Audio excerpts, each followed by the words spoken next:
शब्द और वाक्य, और एक होता है अक्षर। तीन चीज होती है। अक्षर तो देखो क्या होते हैं,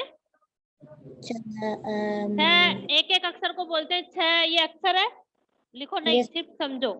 छ, ए, म, ए, ल, ये अलग अलग होते हैं, वो होते हैं अक्षर। क्या होते हैं वो? और शब्द, इन सबको मिलकर क्या बनता है? शब्द। थमली क्या बन गया? इन सबको मिलकर क्या बन गया? शब्द। क्या बन गया? लिख लो ऐसे।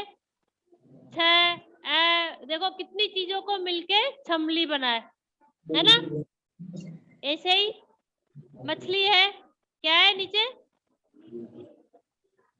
माँ बन के ल ई की मात्रा आई है, पहले माँ आया है, फिर छ आया है। ऐसे इन सबको मिलाकर क्या बना है? मछली। क्या बना है? तो ये क्या है? शब्द। ये पूरा क्या है? शब्द। ठीक है, समझो फिर लिखना।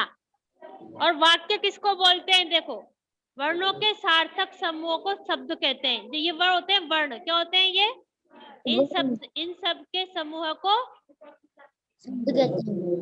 इन शब्द के समूह को, वर्णों के समूह को शब्द कहते हैं। वर्णों के शब्दों को शब्द कहते हैं। ठीक है, अब आया है शब्द। दो प्रकार के होते हैं, सार्थक शब्द और निरर्थक शब्द।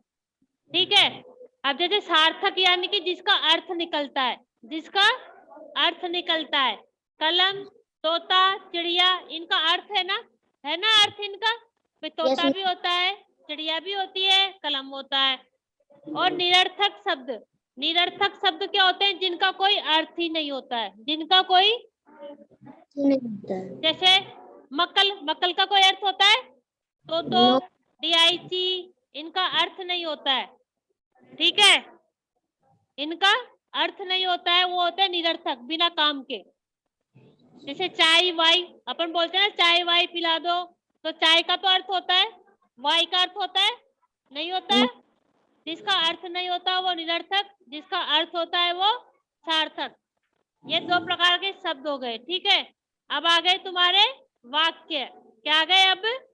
वाक्य होता है एक पूरी लाइन, शब्दों को मिलकर जो शब्दों को मिलकर जो बनता है उसको बोलते हैं वाक्य। हिंदी निशा, अब जैसे निशा हिंदी किताब पढ़ रही है, निशा हिंदी की किताब पूरा वाक्य है, ये पूरा वाक्य, तो इसको बोलते हैं वाक्य। क्या बोलते हैं? और शब्द बोलते हैं एक एक अक्षर से बनता है, उसको बोलते हैं शब्द। और वाक्य में भी दो प्रकार के वाक्य होते हैं, सार्थक वाक्य और निरर्थक वाक्य। अब जैसे हिंदी निशा रही पढ़ की किताब, इसका कोई अर्थ है क्या? नहीं है। नीचे वाली का अर्थ होता है, निशा हिंदी की किताब पढ़ रही है, इसका अर्थ होता है। तो ये इस तरह से सार्थक और निरर्थक दो प्रकार के होते हैं, वाक्य भी और शब्द भी। ठीक है, आया समझ में? यस वाक्य तो अपन एक पूरी लाइन को बोलते हैं, और शब्द बोलते हैं वर्णों को मिलकर जो बनता है उसको बोलते हैं शब्द। ठीक है, अब इनको लिख लो आप।